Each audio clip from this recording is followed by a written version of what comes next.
What's up YouTube, Capital G here, got some spicy Tenyi duels for you guys to check out. This is a very interesting build because it is featuring giant ballparks, so there's going to be a lot of bug monsters in these duels. We all know that Tenyi has not really been successful in the TCG, despite having a lot of individually strong cards. It hasn't really culminated and came together in a way where the deck is seeing a lot of success. Now, the thing is, we know that Giant Ballpark is a strong card. It can get you 3 vanilla bug monsters straight from your deck, and this archetype, or I guess this theme, has already topped in the TCG. It has a regional top 8 over in Europe, and I think that it can make sense because the Tenyi archetype obviously benefits from having non-effect monsters on the field, and Giant Ballpark gets you 3 vanilla monsters straight from your deck, and you can link climb or use those as damage, etc, etc. So let's go ahead and roll this baby. So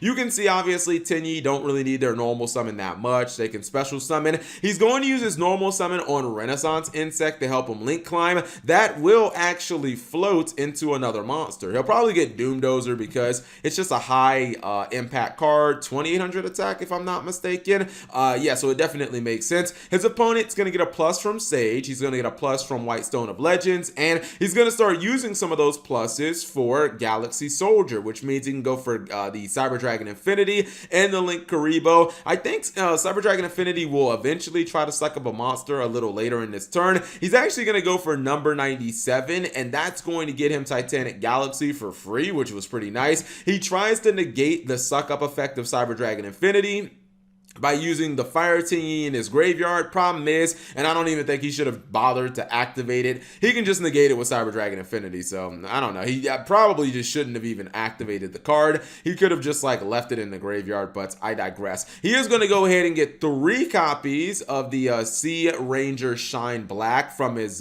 deck. Now the thing is, I was kind of wondering why he didn't activate the suck up effect of Titanic Galaxy on Giant Ballpark, and this leads me to think that either A, he made a mistake and he just kind of forgot, or B, Giant Ballpark might not actually activate when its effect is kind of kicking in. So that could definitely be something. Maybe it's just like a condition, but I'm not 100% sure on that, so don't quote me on anything right there. Anyways, he did get the 3 monsters regardless, fair enough, and he can still go for a comeback here.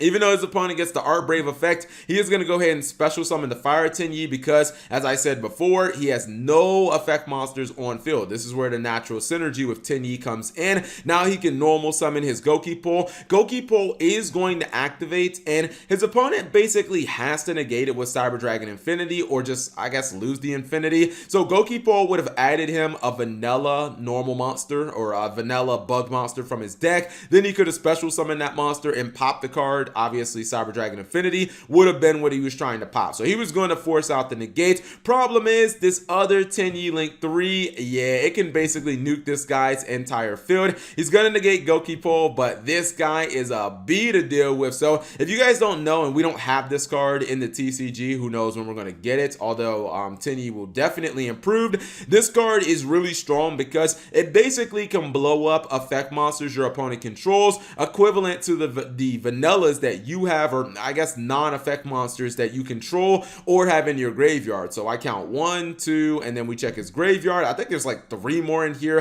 3, 4, and he has another copy of the Tenyi Link 1. This guy basically gets a free Regeki. He can destroy up to 5 monsters his opponent controls, which is his entire board. Now he's going to summon that Doomdozer that he searched in turn 1, and that is a GG no re. A lot of damage, man. If you ever play against Giant Ballpark and you leave them with these vanilla monsters, there's a decent chance you're going to get OTK'd, because even though we don't have this card specifically in the TCG, it really doesn't make that big of a difference. In the TCG, you can just run like, man, I'm having a brain fart here with some of the vanillas, some of the ones that used to be played in the old Demise deck, but we have multiple 1900 attack vanilla bugs, so you can just run that. The damage difference is inconsequential. Basically, like, your opponent can have almost 6,000 free damage if you don't kill those bugs. Anyway, second duels versus Crusadia.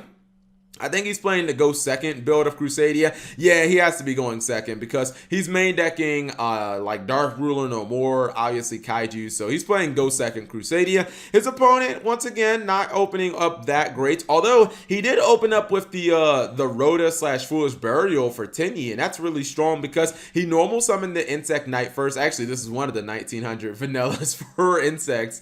He normal summoned that first. Now this card becomes a Rhoda and a Foolish Burial, both in one card. He's going to activate the Light Tenyi, which gets him a monster from his deck. So that is very powerful, man. Getting that strong +1. He's going to go for the Fierce Ogre.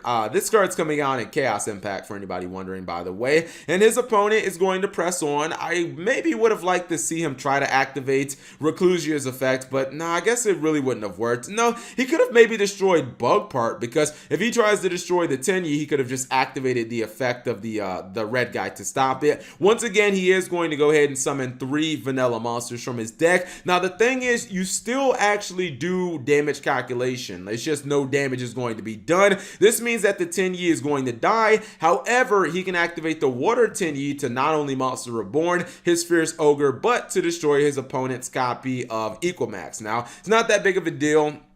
He will drop Equamax again. I kind of wondered the entire time why he didn't drop Dogoran, maybe just to get rid of the Tenyi so he didn't have to attack into it. He wouldn't have gamed him, but it's just something to kind of note. He is going to go right back into that Tenyi Link 3. He's going to pop his opponent's cards, and just like in the first game, he is dropping Doom Dozer so that he can just kill his opponent. So many dead cards for his opponent. Obviously, like Dark Ruler No More does nothing against Tenyi because all their monsters are vanillas except a couple of their link monsters, so not getting a lot of value out of this card. And then even with the Kaiju play, if he would have, you know, summoned the Kaiju, got rid of the Fierce Ogre, he still would not have won the game because with the Giant Ballpark, there just would not have been any damage during that turn. So there was no way he was actually going to win unless he would have popped this card. If he popped it with Reclusia, maybe he could have figured out a way to game him, but outside of that, I just don't think it was going to happen. Anyways, let's go ahead and pause for one quick second and check out this deck profile. All right, so this is what the Tenyi build looks like on paper, and it's definitely a very interesting take. Obviously, you have to run 3 of the vanillas